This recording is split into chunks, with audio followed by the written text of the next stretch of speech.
how many people are more interested in solving their problem, and how many people are interested in getting into an intimacy with God? When does the intimacy begin? When you have a legal knowledge, and based on that legal knowledge, you are practicing that legal knowledge with your faith. The moment you start getting that experience, you want to do it more and more. If a person is not growing, then the person should ask a question: am I still in that infant kindergarten, eating only what was given to me some 10 years back? Am I in that? Or am I increasing more truths? Am I learning more truths? Am I understanding more truths? Am I practicing more truths in my life? Yes. And that is the key. When a person starts doing that, that's when the person begins to experience more and more of God's love in his life. That's when the thinking is changing. And that change of thinking is bringing the change in the believing. And that change of believing is bringing change in the speaking. And that change of speaking is activating the faith, which is no longer a faith by sight, but faith by the word of God. And that is the faith that overcomes the world. That is the faith that gives you the victory. That is the faith that you are developing your same measure of faith that God has given you. Yes. So to do that, I must, on the other side, fight against worry. I must repent, and I must ask God to forgive me for the times when I was operating in worry, because now I realize that even though I'm born again, I don't live like an adopted child of God. I still operate like a pagan, coming to God with all my worries, with all my cares. What will I wear? What will I live? What will I eat? What will I sleep? Where will I sleep? All these basic necessary needs. And Jesus is once again saying to you, listen, you don't seek after those things, but you seek after the Lord himself, his kingdom, his righteousness, his principles, his truths, and abide in those truths, and the Father in heaven will take care of all your needs. So do we all need to repent of worry? And Yes. this is very powerful demonic spirit operating in the church, where nobody has ever told us that this worry is satanic. So we got to get this out of our life, and we got to tell ourselves that from this day on, I will never, ever worry again all the days of my life. And when you speak it by faith, it is just like you are speaking for your physical healing, that by the stripes and by the wounds of Jesus, I am healed. Just as you are speaking by faith, you spirit of infirmity, I cast you out of my life. In the same way, you're saying, you worry, I cast you out of my life, and I cast you not into the sea, but unto Jesus, because Jesus said, cast all your cares unto me, for I care for you. So thank you, Lord. You said, do it once and for all. I did it once and for all. And I'm going to declare every day, thank you, Lord, that by your grace, you have kept me worry-free. And even if the thoughts come to me, I'm going to talk to myself, I still continue to be worry-free, because I'm set free from all my cares. I won't be discouraged a single day in my life again. I promise, Lord Jesus, I promise myself that from this day on, I will never, ever be worried a single moment of my life, because I'm going to fight it using my faith in the name of Jesus. Amen. Now, when a person is practicing it every day, will that practice help him slowly but surely to get trained and trained and trained, that he becomes a champion? Yes. But if I start practicing today, every day, thanking God for being worry-free, in my later stage, or when I'm getting older and older, will I have the issue of worrying or will I become a champion of overcoming worry? Champion. Champion. So by the time I'm getting older, it will be much, much easier at that time than it is now, because I'm just starting. It is just like, remember, just like a person who is practicing practicing cycling, for example. Praise God. So as he's practicing, he begins to master, and now he's enjoying the cycle. In the same way, when you master and refuse to worry, and you begin to put it into practice, praise God, you will live a worry-free life.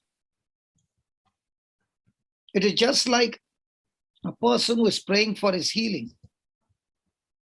Even though there are physical conditions, the symptoms are still there, but it looks like the symptoms are going to take you through the journey of death. But one thing is sure, that when I refuse to worry, I'm not even scared of death, because now my heart is sure that I am going to live, and as long as I live, I shall give God the praise. Because now I understand that God cares for me, He loves me, He is in charge of my life, He has got great and mighty plans for my life, He is working all things together for my life. Praise God. So right in the middle of every attack of the devil, I can turn loose. I can turn everything over to the Lord, believing that, Lord, I do not carry all those worries anymore. I've given it to you. I'm carefree. I'm going to stay tuned to you by faith, and I'm going to continue to praise you, Lord, that I'm free from all kinds of worry. I let go of all these things that are trying to hold me on. I know, and I know, Lord, that you love me, you care for me, and you have got great and mighty plans and purpose in my life. And even when I die, I know, and I know you yourself will come and take me home. So, Lord, whether I live on earth or I live in heaven, I live with you, and I cannot be separated by any force in this world, because nothing can separate us from the love of God. So, Lord, I believe that none of the problems will cause any hindrance in our relationship, because I refuse to fear. Perfect love cast out all fear. I know that you perfectly love me by your very display on the cross, by taking my place on the cross. So I declare, Lord Jesus, that your love for me is perfect, and because of your perfect love, I'm now more certain to depend on you rather than depending on my uncertain future. So I know, and I know that I'm with you for eternity, and I know that even though I'm going through this journey, I'm still continuing to be with you forever. So even though the attacks are there right now, Lord, but I refuse to get bothered by any of them, because I've cast out all my cares unto you, Jesus. Praise God. When a person begins to live this kind of life, where he's living a worry-free life, that's when he begins to experience the glory of God. When I read today the testimony, the man said that even if I'm sleeping at night, okay, and even if the building is on fire, please don't wake me up. I'm going to sleep. Even if the whole building comes down, no problem. God is my source, and He is going to supply all my needs. He will help me to do away with the old building and rebuild a new building, which my God will supply all my needs. Now, is he totally and completely depending on God? Yes. Is he refusing to get worried? Yes. So when a person is walking by faith, as the Bible says, the just shall live by faith and not by sight, what do? You do whatever the Bible says. And when you're doing what the Bible says, you will look very strange, very peculiar, very different. And even in the church world, people will say, this man has gone mad, he's gone crazy, because they think something is wrong with you because you don't worry. Am I supposed to live my life of worry No. according to the scriptures? No.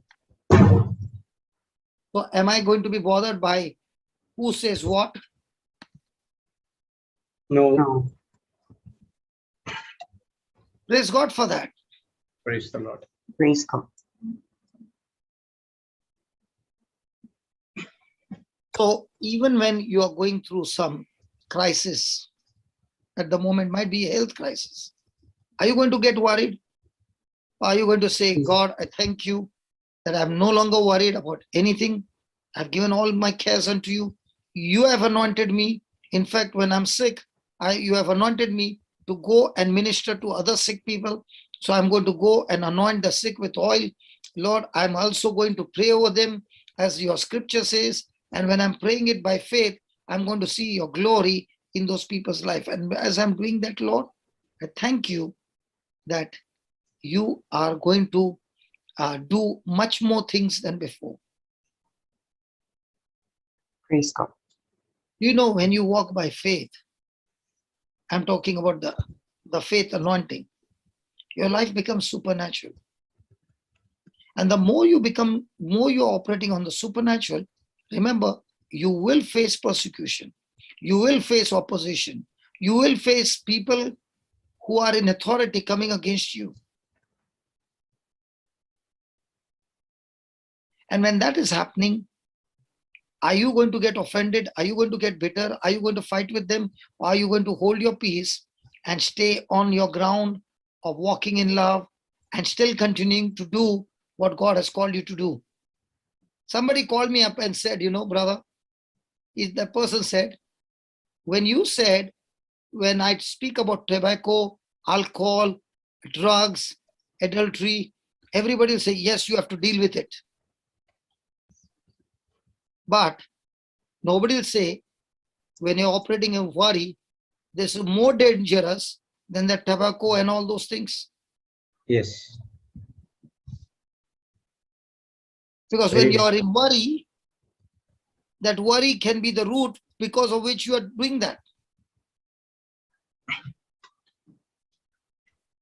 And worry is prospering inside the church. And nobody has any issue about worry. And nobody will even tell that you are wrong because you are worried. Nobody will say anything. Because it is the lifestyle of the church. Lifestyle of the body of Christ. And when you're worried, you're all depressed, compressed, enslaved to the devil. And if there is somebody who refuses to get worried, even in the body of Christ, people will call that this man is a fanatic, he has gone crazy, he's out of his mind. Because a person who is worried is extremely common in the kingdom of God, which in the early church was treated as demonic.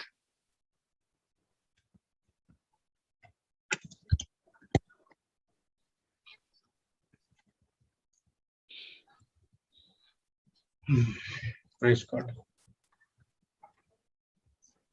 In the early church, they never prayed for the sick.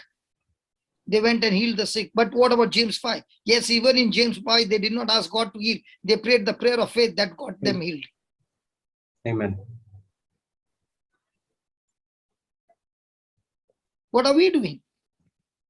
We are doing what God did. Jesus never told us to do. Opposite way. Jesus said, exercise your faith and kill and go and heal the sick. He never gave power to pray for the sick.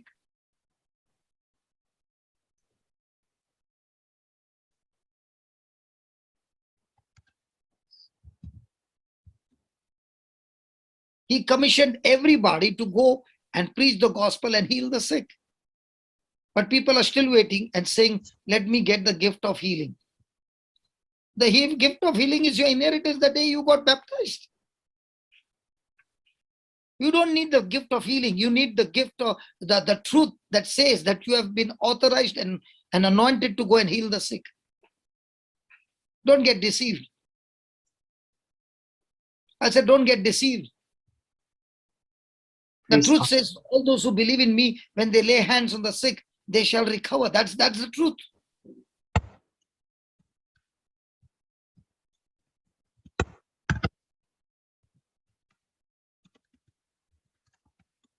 And if a person is coming for 1 year and not yet stepped out in faith to go, you have got all kinds of unbelief in you because you have not yet stepped out in faith.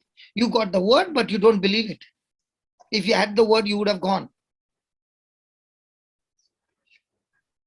That religious spirit has kept you in a bondage and you are enslaved of it. Now, today is the time to say, enough is enough. I break those powers and I'm stepping out in faith.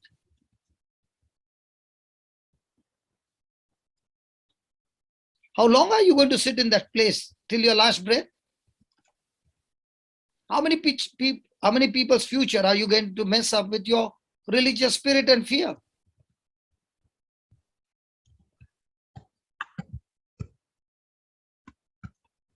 Or are you going to step out in all that you have learned and lay hands on people and say the prayer of faith and get them healed and released of all captivity and teach them and tell them you do the same to others? So are you going to tone down because of COVID around, or are you going to step out and build up your muscles even more stronger than before, because it's time for the church to go out?